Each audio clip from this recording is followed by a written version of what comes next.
आज पनि फेरि माछा लाग्छ है ओहो आज सानो रहेछ आज त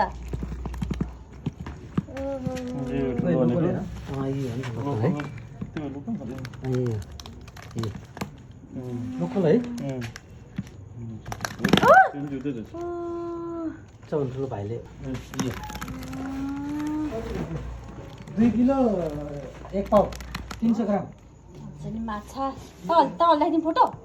बुवा आउनु